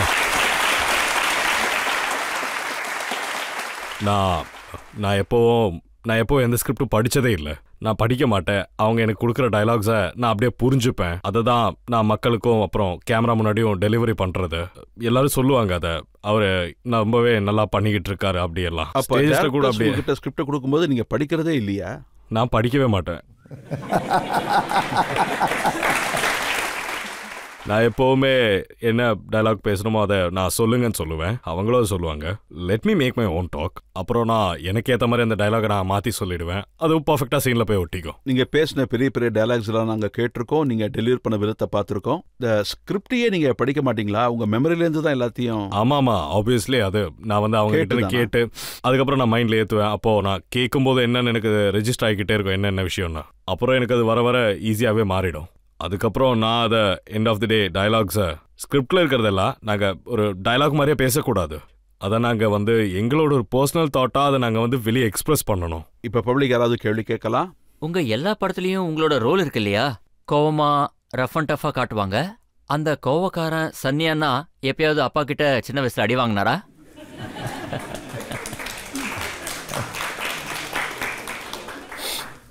வீட்டில் என்ன அடிக்காத ஆளே கிடையாது. அவ்வளோ சேட்டைக்காரன் நான். அப்புறம் அந்த வயசில் நான் எப்போவுமே சொல்கிறது தான், பசங்களாகவே வாழ்க்கையை வாழணும். ஏன்னா அந்த வயசு எப்போவும் திரும்ப வரவே வராது. நாம அவங்கள அப்பா ரொம்ப பிஸியான ஒரு ஆளாக இருந்தார். அவர் எப்போவுமே பிஸி தான். அப்படி அவர் இருக்கும்போது ஒரு நாள் வீட்டில், அப்போது எனக்கு நல்லா ஞாபகம் இருக்குது, நான் டெரஸில் இருந்தேன். அப்போது என் கையில் உண்டிகோல்லாம் இருந்துச்சு. நாங்கள் அதை வச்சு அடித்து விளையாடிக்கிட்டு இருந்தோம். என் கூட நிறைய ஃப்ரெண்ட்ஸ் எல்லாம் இருந்தாங்க. எங்களுக்கு ஒருத்தர் வீட்டோட கண்ணாடி உடைக்கும் போது கொஞ்சம் சந்தோஷமாக இருக்கும். ஒரு வாட்டி என்ன நடந்துச்சுன்னா, அப்பா வேற வீட்டில் இருந்தார். அப்போது நான் எப்போவுமே அப்பா கிட்ட ஒரு விஷயம், நான் அப்பாவுக்கு ரொம்ப பயப்படுவேன். இந்த விஷயம் அப்பாவுக்கு தெரிஞ்சிருமோன்னு நான் ரொம்ப பயந்தேன். ஸோ எப்போ அந்த பயம் ரொம்ப இருக்கும். நான் கீழே ஓடி வரும்போது அவர் நீ எங்கே போகிறேன்னு கேட்டார். நான் அப்படியே ரொம்ப பயந்துட்டேன். அவர் என்ன டக்குன்னு கூப்பிட்டு, ஒருவேளை வேற ஏதோ கோவத்தில் இருந்திருப்பாரு போல, ஒரு அறை ஒன்று விட்டாரு. கன்னத்தில் 3 விரல் பதிஞ்சுது. என் அப்பாவோட கை அவ்வளோ பெருசு. நான் என்ன பண்ணேன்னு அவருக்கு தெரியாது, நான் என்ன பண்ணேன்னு எனக்கு நல்லா தெரியும்.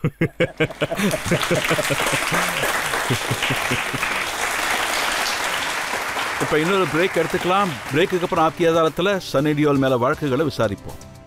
இதை ஷாருக் கூட பாராட்டினாரு, கரண் ஜோஹர் கூட பாராட்டினாரு. ஓகே, நான் நம்புறேன்.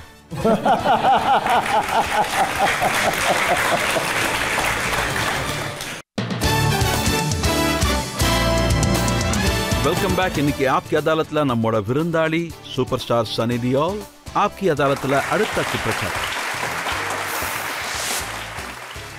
ஆப்கி அதாலத்துல சூப்பர் ஸ்டார் சன்னி டியோல் மேல உள்ள அடுத்த குற்றச்சாட்டு, அவரு ரொம்ப அன்கிரேட்ஃபுல்.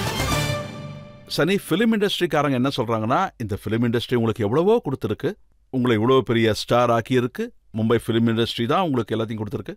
ஆனா நீங்க என்ன சொல்றீங்கன்னா, industry did not believe in me, இங்க எனக்கு ஃபேர் ட்ரீட்மெண்ட் கிடைக்கலன்னு சொல்றீங்க. You are very right. பட் என்ன நடக்கும்னா, அங்கே இருக்கிற சூழல், அங்கே என்ன நடக்கும்னா, அப்பாவோட கேப்பபிலிட்டியை அப்பா இண்டஸ்ட்ரி பூரா டெலிவரி பண்ணியிருக்காரு. ஆரம்பத்துலேருந்து இந்த கேப்பபிலிட்டியை நான் வேற யார்கிட்டையுமே பார்த்ததில்ல. அதே மாதிரி மற்ற யாரும் இந்த அளவுக்கு அப்ரிஷியேட் பண்ணதையும் நான் பார்த்தது கிடையாது. ஸோ அதனால தான் நான் இப்படி சொல்கிறேன். ஸோ ரெண்டாவது விஷயம் என்னன்னா, நாங்கள் எப்போவுமே இந்த மாதிரி காரியங்களை செஞ்சதே கிடையாது. அதாவது இப்போ ஸ்டூடியோக்காரங்களா இருக்கட்டும், இல்லைனா கொஞ்சம் பெரிய பெரிய ப்ரொடியூசர்ஸாக இருக்கட்டும், சில டைரக்டர்ஸாக இருக்கட்டும், அவ்வளோ சீக்கிரம் எங்கள் கூட மிங்கிள் ஆக மாட்டாங்க. நான் எப்போ வேலை செஞ்சாலுமே ஒரு புது டைரக்டர்ஸ் அண்ட் நியூ கமர்ஸோட தான் ஒர்க் பண்ணியிருக்கேன். அப்புறம் நான் என்ஜாய் பண்ணதும் அதுதான். பிகாஸ் அவங்களுக்குள்ளே இருக்கிற அந்த இன்ட்ரெஸ்ட்டும் அப்புறம் ப்ரூவ் பண்ணணுன்னு நினைக்கிற அந்த ஃபயரும் நல்லாவே இருந்துச்சு. என்னோட பல்ஸும் நல்லாவே இணைஞ்சிரும். இப்போ நான் எத்தனை படம் பண்ணனாலும், காயல் இந்த மாதிரி எல்லா படமுமே எல்லாருமே ஆக்சுவலி புது கமர்ஸாக தான் இருந்தாங்க. எல்லாருமே ஆக்சுவலி கொஞ்சம் புது புது யங்ஸ்டர்ஸ் தான். ஆரம்பத்தில் கூட எப்போவுமே ராகுல் வாஸ்டர்ஸ்ன்ற ஒரு புதுசான யங்கான பையன்தான். ஜேபி தத்தா அவரு கூட ஒரு புதுசான பையன்தான் இங்கே டைரக்டராக வந்தார். மன்மோகன் சிங் தேசாயோட படம், இந்த மாதிரி புது டைரக்டர்ஸோட படம் தான் அப்போது போய்கிட்டு இருந்தது.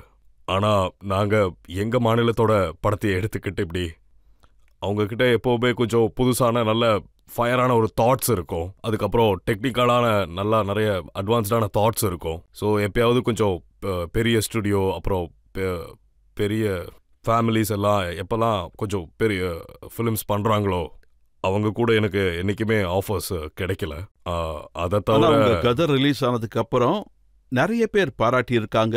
சல்மான் கான் ட்வீட் பண்ணியிருக்காரு, ஃபிலிமோட போஸ்டர் பற்றி ஒரு ட்வீட் பண்ணாரு. அவர் என்ன எழுதியிருக்காருன்னா, 1.5 கிலோ கை 40 கோடி ஓப்பனிங்க்கு ஈக்குவல்னு.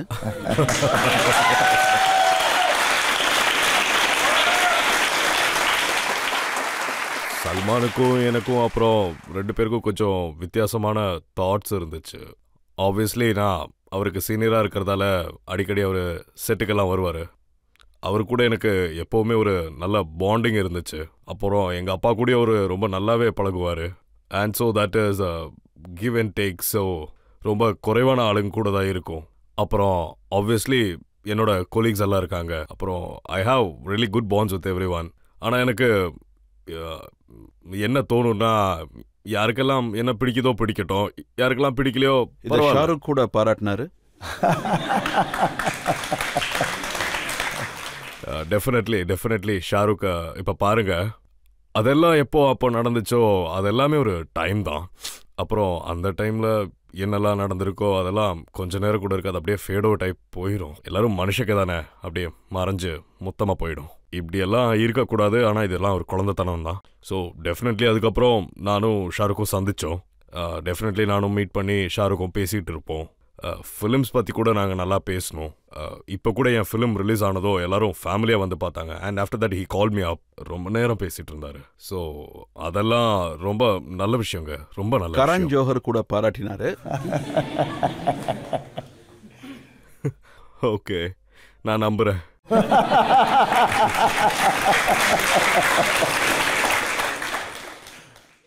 ஆனால் உங்களுக்கு ஏன் இப்படி தோணுதுன்னா, நீங்கள் இண்டஸ்ட்ரிக்காரங்க மாதிரி இல்லை. ஏன்னா நீங்கள் எல்லாருக்கூடையும் மிங்கிளாக மாட்டீங்க, எல்லாருக்கூடையும் பார்ட்டிக்கெல்லாம் போகிறது இல்லை. இப்படி கூட இருக்கலாம். பிகாஸ் ஆப்வியஸ்லி இப்போ பாருங்கள், பார்ட்டிக்கு போகிறது நான் தப்புன்னு கண்டிப்பாக சொல்ல மாட்டேன். ஏன்னா ஆப்வியஸ்லி அங்கே ட்ரிங்க்ஸு சாப்பிட வேண்டியது வரும், ஒருத்தர் கட்டி பிடிக்க வேண்டியிருக்கும். நான் இயர்லி ரைசர், ஸோ நான் டக்குன்னு சாப்பிட்டு தூங்கிடுவேன் நைட்டு. ஸோ நான் ஆரம்பத்தில் போகும்போது நிறைய சீனியர் ஆர்டிஸ்ட் இருந்தாங்க எனக்கு முன்னாடி. யாரெல்லாம் கொஞ்சம் கிக் ஆகுதோ நல்லா பேச ஆரம்பிச்சிருவாங்க டக்குன்னு பிடிச்சி. அப்புறம் அவங்க பேச ஆரம்பிச்சாங்கன்னா ஃபுல்லாக லூப்பில் தான் போகும். எல்லாமே திரும்ப ஆரம்பத்துலேருந்து முதல் விஷயமா பேசிகிட்டு இருப்போம். அப்புறம் எனக்குமே நல்லா ஏறினதுன்னா நானும் லூப் மோடுக்குள்ளே அவங்க கூட அப்படியே மர்ஜ் ஆகி போயிடுவேன். அப்புறம் ஃபுல்லாக ஏறிச்சுன்னா நல்லா சுற்றிக்கிட்டே சென்சிபிளான விஷயத்த பேசக்கூட முடியாது. அப்புறம் இது அந்த காலம். ஐ திங்க் இப்போ அண்ட் இது எல்லாருக்கும் இப்போ ஒரு அவங்களுக்குன்னு ஒரு ஒரு பர்சனாலிட்டி பேஷன் இருக்கும். எல்லாரும் உங்களை அண்ணன் அண்ணன்னு சொல்லுவாங்க. நானும் என்ன நினைக்கிறேன்னா, ஒருத்தர் நம்மளுக்கு ரெஸ்பெக்ட் தராங்கன்னா திரும்ப நம்மளும் ரெஸ்பெக்ட் கொடுக்கணும்னு நினைக்கிறேன். அவங்க அண்ணன் நம்மளை கூப்பிட்டாங்கன்னா நம்மளும் அவங்கள அண்ணன் தான் கூப்பிடணும். அதான் அப்படி நினைக்கலன்னா ஏன்னா ஏன்னா நான் அந்த மாதிரி இடத்துக்கு போக விரும்ப மாட்டேன். இதான் எங்கள் உலகம். போத உலகத்தில் வாழ எனக்கு இஷ்டம் கிடையாது. ஆப்பர்ச்சுனிட்டிஸை பார்ப்போம், எதை எப்படி பண்ணி முன்னேறணும்னு யோசிச்சுக்கிட்டு இருப்போம். நன்மைக்காக நாங்கள் எதை வேணாலும் செய்வோம்.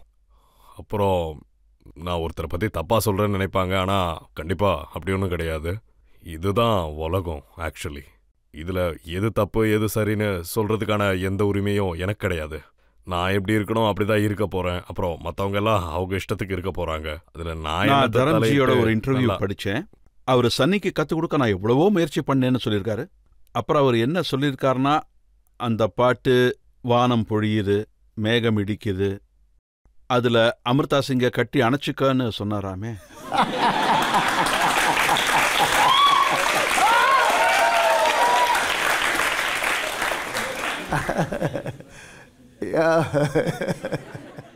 ஆனா சன்னியால முடியல. நான் முடிஞ்சா கண்டிப்பா பண்ணிருவேன், ஆனா பண்ண முடியாதுன்னு இல்ல. ஆனா பேசிக்கலி நான் ரொம்ப ஷையான ஒரு ஆளு தான். நான் ரொம்ப வெக்கப்படுவேன். சின்ன வயசுல ரொம்ப அதிகமாவே வெக்கப்படுவேன். அதான் நான் சொன்னல, ஒவ்வொருத்தருக்கு ஒவ்வொரு வகையான பர்சனாலிட்டி. ஸோ ஆனா எனக்கு இப்படிதான் இருக்க தோணுது. பட் நான் அப்படிதான் இருக்கீங்களா இல்ல அணைச்சுக்கிறீங்களா? நான் டயலாக்லேயே அதெல்லாத்தையும் சிம்பிளா முடிச்சிருவேன்னு நினைக்கிறேன். ஆனா அதுல நான் இப்போ கொஞ்சம் கொஞ்சமா மாற ட்ரை பண்ணிக்கிட்டே தான் இருக்கேன். எல்லார் கூடயும் நல்லா மிங்கிளாக ட்ரை பண்றேன். எல்லாத்தையும் கொஞ்சம் கொஞ்சமா மாத்திக்கிட்டே தான் வரேன். நான் என்ன எல்லாமே இப்ப மாத்தலன்னா இதுக்கப்புறம் எப்பதான் மாத்துறது? ஆனா இன்னைக்கும் நிறைய டைரக்டர் சொல்றாங்க சன்னி டியோல் கூட வேலை செய்யறது ரொம்ப கஷ்டம்னு. ஏன்னா அவரோட டேர்ம்ஸ்ல தான் வேலை செய்வாரு.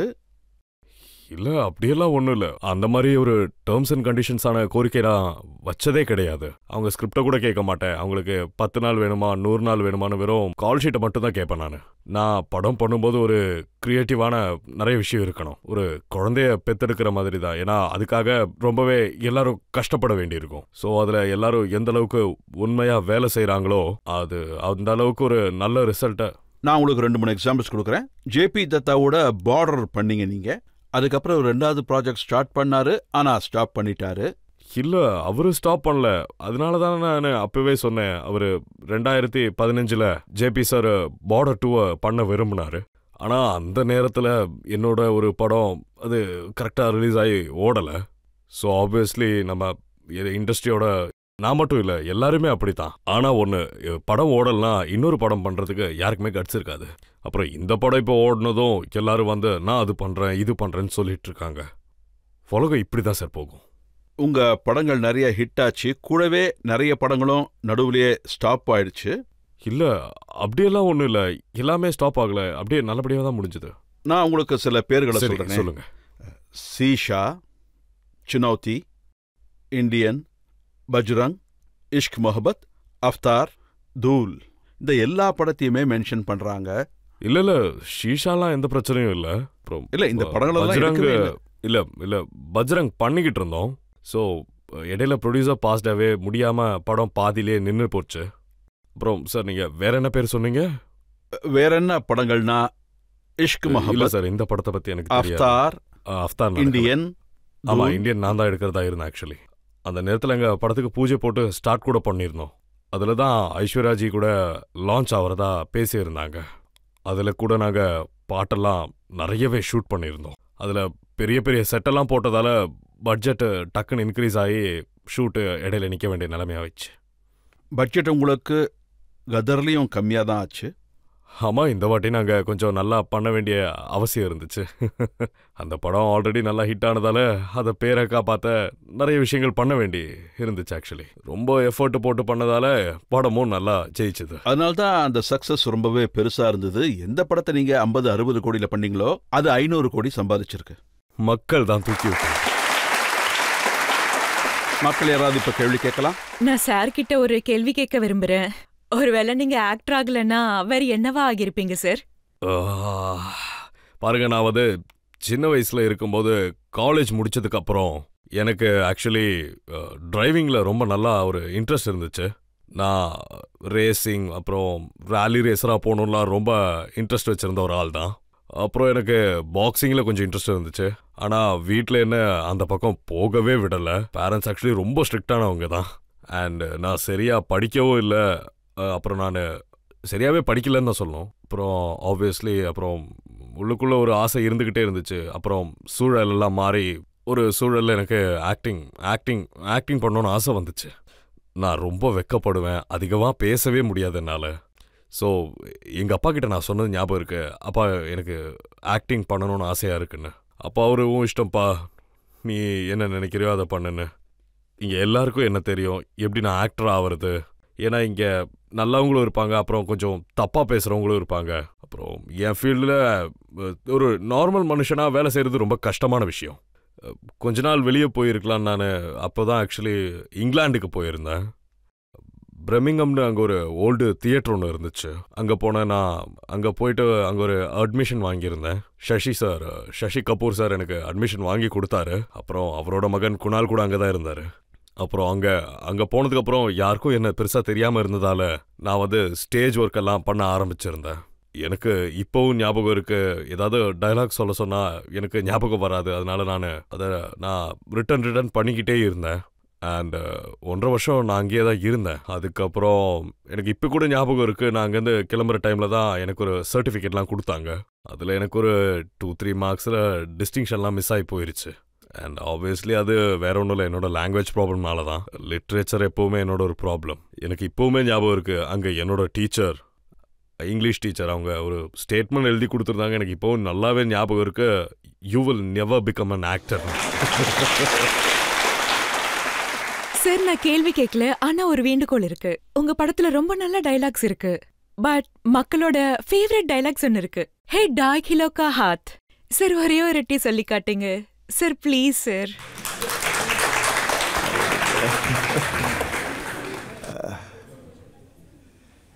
ये 2.5 किलो का हाथ जब उठता है ना, तो आदमी उठता नहीं, उठ जाता है.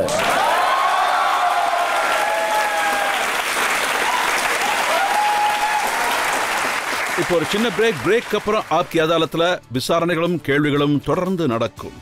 ஒரு ஆள் சொன்னாரு, ஆர்மியை விட்டு தள்ளுங்க, சன்னடியால் என் எதிர்க்க வந்தா என் கைக்கு எவ்வளோ பவர் இருக்குன்னு காட்டுவேன். நம்ம அதை பர்சனலாக எடுத்துக்காம இருந்தாலே நல்லது தான். அப்புறம் யாருக்காச்சும் கூட மோதணும்னு நினைச்சாங்கன்னா தாராளமாக அவங்க வரலாம்.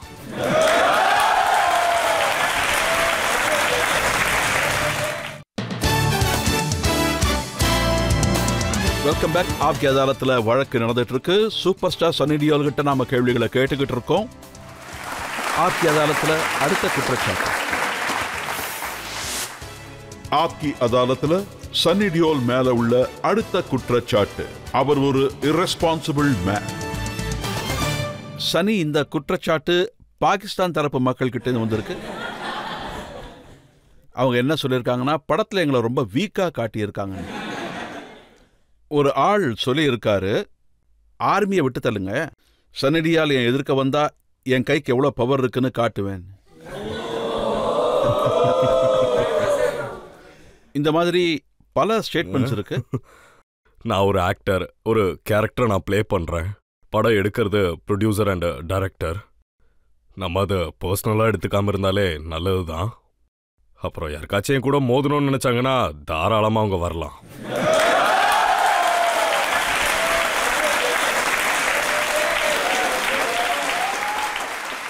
இன்னொரு பாகிஸ்தானி சொல்லியிருக்காங்க, அவர் இன்ஷா அல்லா சன்னி டியோல் பாகிஸ்தான் வரும்போது ஆர்மி அவருக்கு பதிலடி கொடுக்கும். அவர் படங்கள் செய்யலாம், ஆனால் ரியலாக எதுவும் செய்ய முடியாது. ரியலாக நான் ஒரு சோல்ஜர் கிடையாது, நான் ஒரு ஆக்டர்னு அடிக்கடி சொல்கிறேன். அப்புறம் ஒரு சோல்ஜர் மற்ற நாட்டுக்கு எதுக்காக போவான்? எங்கேயாவது நிலைமைகளோ இல்லை பொலிட்டிக்கல் இஷ்யூஸோ இப்படி இருந்தால் மட்டும்தானே. இந்தியா லெவலில் ஏதாவது பெரிய பிரச்சனை வந்தால் மட்டும்தான் போவான். பொலிட்டிக்கல் இஷ்யூஸோ அப்புறம் எந்த சோல்ஜர் கூடவும் ஒருத்தர் போராட விரும்ப மாட்டாங்க. ஆனால் நம்ம நாட்டுக்காக இதெல்லாம் செய்ய வேண்டியதாக இருக்கு.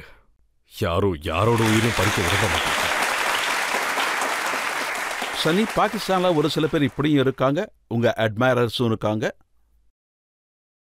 ஒருத்தர் என்ன எழுதியிருக்காருன்னா, சன்னி டியோலை பாகிஸ்தானுக்கு கூப்பிடுங்க, பால் லைன்ல நிக்க வைங்க, 200 ரூபாய்க்கு 1 கிலோ மாவை வாங்க வைங்க, 1.5 கிலோ சர்க்கரையை கொடுங்க, தண்ணி கரண்ட் எதுவும் கொடுக்காதீங்க, அவர் தானாவே ஓடி போயிடுவார்.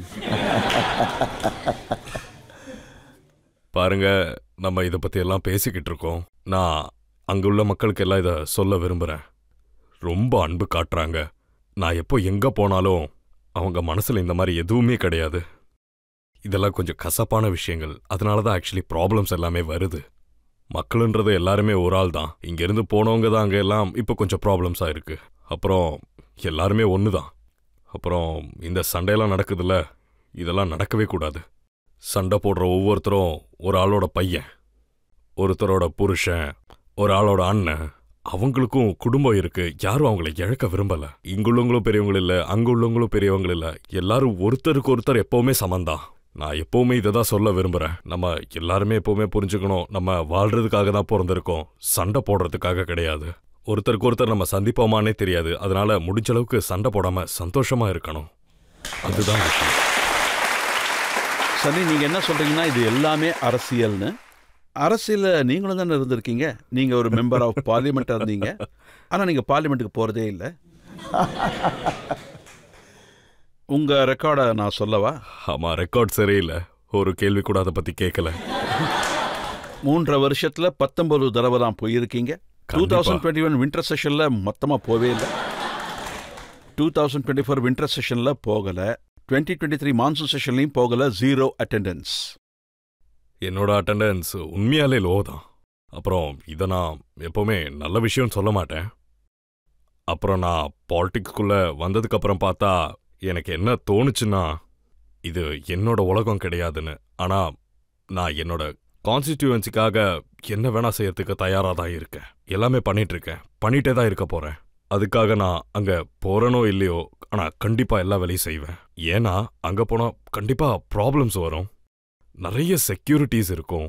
அந்த நேரத்துல தான் கோவிட் வந்துச்சு, மற்ற இஷ்யூஸ் எல்லாம் வந்துச்சு. So as being an actor, so நான் எங்க போனாலும் எப்பவுமே ஒரு கூட்டம் சேர்ந்துரும். அங்க போனதுக்கு அப்புறம் அது என்னோட ஒரு ஷார்ட் கம்மிங். அப்புறம் நான் ஒரு ஆக்டரா இருக்கிறதால ஆப்வியஸ்லி நான் டக்குனே விரல நீட்டிடுவேன். இந்த மாதிரி எத்தனையோ இருக்கும். ஸோ எனக்கு நம்பிக்கை இருக்கு. ஆனா இப்போ நான் எடுத்துட்டு வரல. ஆனா நாங்க செஞ்ச ஒரு வேலையோட ஒரு ரொம்ப பெரிய லிஸ்டே இருக்கு. நிறைய வேலை நான் பண்ணியிருக்கேன். நான் மற்றவங்கள மாதிரி கிடையவே கிடையாது. நான் செய்யற வேலையை பத்தி எப்பவும் சொல்லிட்டே இருக்க மாட்டேன்.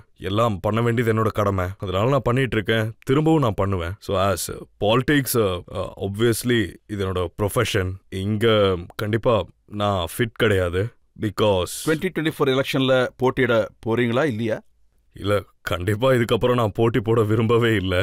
நான் செய்யற வேலை என்ன சொல்லுவாரு. எனக்கு என்ன தோணுதுன்னா, மோதிஜி அதை புரிஞ்சு பாருந்தான். இவரு இந்த பையன் சொன்னது கரெக்டு தான். அஸ் அன் ஆக்டர் இவரு நிறைய வேலையை செஞ்சுக்கிட்டு இருக்காருன்னு. இவரு சினிமாக்கு மட்டும்தான் லாய்க்கு. நம்ம ஜனங்களும் இதை தான் விரும்புறாங்க, மக்களும் இதை தான் விரும்பிட்டு இருக்காங்க. நான் அவங்களுக்கு ஒரு நல்ல படத்தை கொடுக்கணும்னு நான் எதுல எக்ஸ்பர்ட்டோ அந்த வேலை செய்யும்போது தான் பெட்டரா இருக்கும். இங்க நிறைய யூத் இருக்காங்க. அவங்களுக்கு நல்ல ஃபிலிம்ஸை கொடுத்தனா they will get motivated and they will get positive, and I think that they should always be positive and we should be proud of all us. சனி, வினோத் கண்ணா கூட பஞ்சாப்லேருந்து மெம்பர் ஆஃப் பார்லிமெண்ட். அவர் மந்திரியா இருந்திருக்காரு, நிறைய வேலை செஞ்சிருக்காரு. ஆனா அவர் எப்பவுமே இப்படி ஒரு கம்ப்ளைண்ட் பண்ணதே இல்லை. பாருங்க, அப்போ அவர் ட்ராக்கை சூஸ் பண்ணிட்டாரு. அவரு பாலிடிக்ஸ்ல தான் இருக்கணும்னு விரும்புறாரு. நான் எப்பவும் அப்படி நினைக்கல. என்கிட்ட ஒரு வாட்டி வந்து பார்க்க சொன்னாங்க. ஸோ அதனால நான் போனேன். ஸோ அந்த டைம்ல அப்பா கூட ஓகே சொல்லிட்டாரு. ஸோ அப்பா கூட அந்த டைம்ல சொன்னாரு, உன்னால இது முடியாதுப்பான்னு. இப்போ இதுல என்னப்பா இருக்குன்னு சொன்னேன். அப்புறம் உள்ள வந்ததுக்கு அப்புறம் தான் தெரிஞ்சது, கண்டிப்பா இது நம்மளால முடியாத ஒரு பெரிய கடல். பாலிடிக்ஸ்ல இருக்கணும்னு நினைக்கிறவங்க அவங்களையே முழுசா அர்ப்பணிச்சிடணும் இதுக்காக.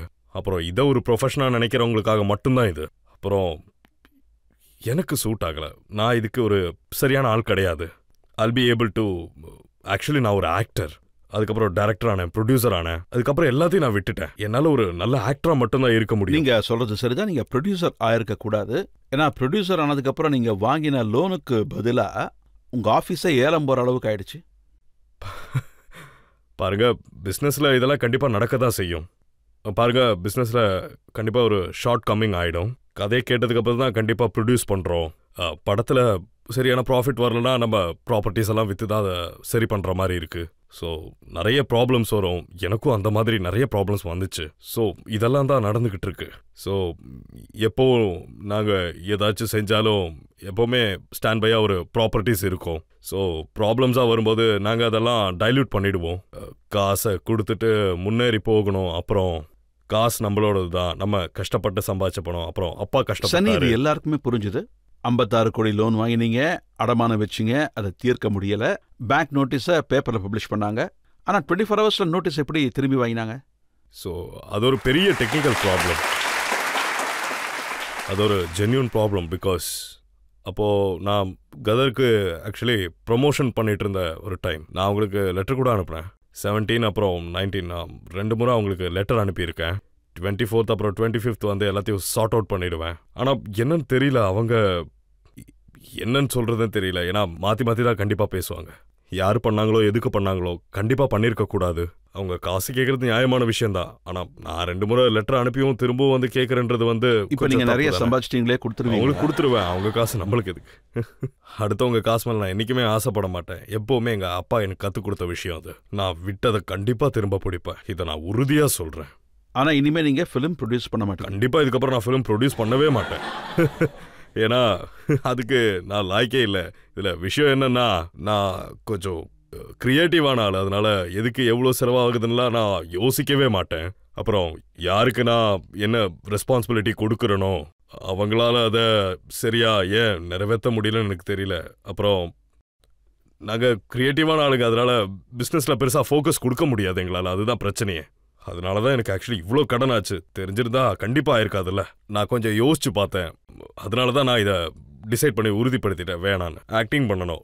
No production, no direction, only acting. அது மட்டும்தான். அண்ட் மக்களும் இதுதான் என்கிட்ட விரும்புகிறாங்க. மக்கள் கேள்வி கேட்கலாம். கடைசி கேள்வி. உங்க மூவிஸ் எல்லாமே நல்லா ஹிட் ஆகும். ஆனா இது வரைக்கும் ஏன் உங்களுக்கு அவார்டு எதுவும் கிடைக்கல? இல்ல, எனக்கு அவார்டு கிடைச்சிருக்கு. கம்மியா? ஆமா, எனக்கு கிடைச்சது ஒரு ஃபிலிம்ல. இனிஷியலி எனக்கு காயல் அது கிடைச்சது. அப்புறம் எனக்கு தாம்னின்ற படத்துக்கும் அது கிடைச்சது. அப்புறம் அதுக்கப்புறம் எனக்கு அது கிடைக்கல. அதுக்கப்புறம் ஒரு 2 அவார்டு கொடுத்தாங்க. அது எதுக்காக கொடுத்தாங்கன்னு கூட எனக்கு தெரியல. அவார்டெல்லாம் கிடைச்சது ரொம்ப நல்ல விஷயம்தான். அதுக்கப்புறமும் கிடைக்கும்னு நான் நினைச்சிட்டு இருந்தா ஒண்ணுமே கிடைக்கல. நிச்சயமா கிடைக்கல. இந்த கேள்வி ஏன் எழுதுதுன்னா, அவார்ட் ஃபங்க்ஷன்ஸ் வரும்போது அதில் நீங்கள் ஸ்டேஜில் டான்ஸ் ஆடுறத பார்க்க முடியலை. பாருங்க, நான் இதை கிரிட்டிசைஸ் பண்ணலை. அப்புறம் இந்த அவார்டெல்லாம் நீங்கள் எப்போவுமே கண்டிப்பாக கிரிட்டிசைஸ் பண்ணக்கூடாது. கண்டிப்பாக அதை பற்றி பேசவே கூடாது, தப்பா. ஆனால் இப்போது அதோட முக்கியத்துவன்றது அப்படி கிடையாது. யூனோ, யாருக்கு வேணும்னாலும் எப்படி வேணும்னாலும் எப்போ வேணும்னாலும் கிடைக்கலாம். ஸோ அதாவது அதோட டேஸ்ட் இருக்குல்ல. ஒருத்தர் எப்போ வேணா அதை வாங்கிட்டு அது எனக்கு கிடைச்சிருச்சுன்னு சொல்லலாம். அப்புறம் கண்டிப்பாக அவங்களுக்கு ஒரு நாள் தெரியும் அது ஏன் கிடைச்சதுன்னு. ஏன்னா because of all your job, உங்கள் ஜாப் அது உங்களுக்கு வாங்கி தந்திருக்கு. அண்ட் மக்கள் அதிலே ரொம்ப சந்தோஷப்படுறாங்க. அதை வச்சு கொண்டாடுறாங்க. மக்களுடைய அன்பு உங்களுக்கு. ஆமா, ஜனங்களே எனக்கு ரொம்ப பெரிய அவார்டு. இந்த அவார்டை விட சிறந்த ஒரு அவார்டு இந்த உலகத்தில் எதுவுமே கிடையாது.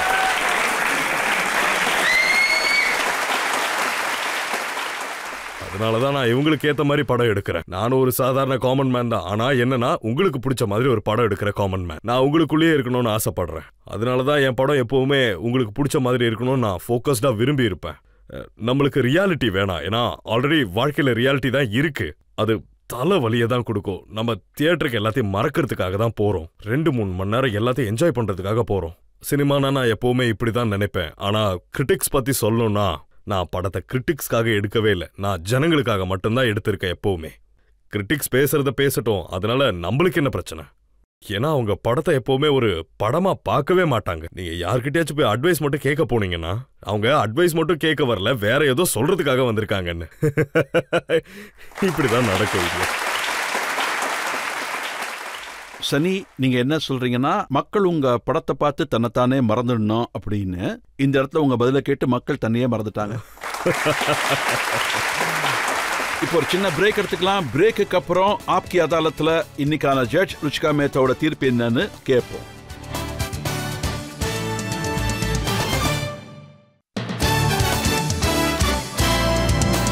Welcome back. ஆப்கி அதாலத்ல இன்னைக்கு சன்னி டியோல் மேலதான் நம்ம வழக்க தொடர்ந்தோம். அவரோட பிலிம் கதரை பத்தி கேட்டோம், அவரோட குடும்பத்தை பத்தி, அவரோட லைஃப பத்தி, அவரோட கோவத்தை பத்தி கேட்டோம், அப்புறம் அவரோட கவனக்குறைச்சலை பத்தியும் கேட்டோம். இப்ப ஆப்கி அதாலத்ல ஜட்ஜ் ருச்சிகா மேத்தாவோட தீர்ப்புக்கான நேரம். ராஜித் சார், உங்களுடைய எல்லா கேள்விகளும் ரொம்ப கலக்கலா இருந்துச்சு. எல்லாரும் உங்களோட எல்லா கேள்விகளுக்கும் பதில் கேட்கறதுக்காக ரொம்ப ஆவலா இருந்தோம். அதுல நானும் ஒருத்தி. சன்னி சார், உங்க மேல முதல் குற்றச்சாட்டு என்னன்னா, நீங்க ஒரு அரகன்ட்னு. நீங்க இந்த கேள்வி பதிலுக்கு முன்னாடியே யூ ப்ரூவ்ட் இட் வாஸ் ராங்னு. நீங்க ரொம்பவே எமோஷனல் ஆயிட்டீங்க. நீங்க அந்த செகண்ட்ல இருந்தே எங்களோட எல்லார் மனசுலயும் இடம் பிடிச்சிட்டீங்க. அரகன்ஸுக்கு இங்க கேள்வியே கிடையாது. உங்க பேச்சால எங்க எல்லாரையும் கவர்ந்துட்டீங்க. ரெண்டாவது குற்றச்சாட்டு, you are angry young man. நான் உங்களை இன்னும் யங் மேன் தான் சொல்லுவேன். நீங்க எங்க தான் தெரியுறீங்க, இனிமேல் எப்பவும் அப்படிதான் தெரியுவீங்க.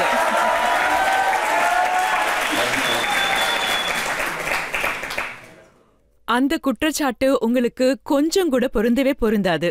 ஏன்னா உங்களுடைய மூவி சீன்ஸ் எல்லாம் பார்க்கும்போதே எங்களுக்கு நல்லாவே தெரியுது. அதுல உங்களுக்கு கோவம் கம்மியாவும் ஆர்வம் அதிகமாவும் இருந்துச்சு. அதுதான் உங்களுடைய ஸ்பெஷல். அது உங்களுடைய ரொமான்ஸா இருக்கட்டும், இல்ல ஃபேமிலி டிராமாவா இருக்கட்டும், நீங்க காதலிக்கிறத கூட ரொம்ப ஆர்வமா பண்றீங்க. மூணாவது குற்றச்சாட்டு, அன்கிரேட்ஃபுல். இந்த இண்டஸ்ட்ரி யாருக்கும் என்னைக்கும் கிரேட்ஃபுல்லா இருக்காது. யார் மூவி ஹிட் ஆகுதோ அவங்களதான் தூக்கி வச்சு கொண்டாடும். இண்டஸ்ட்ரி உங்களுக்கு உங்க டியூவா கொடுக்கல போல இருக்கு. ஆனா உங்களுடைய கதர் 2 கலக்கல் இருக்கு பாருங்க, எல்லாரோட வாயுமே அடிச்சிருச்சு. இந்த நீதிமன்றம் உங்களை கௌரவமா விடுதலை பண்ணுது.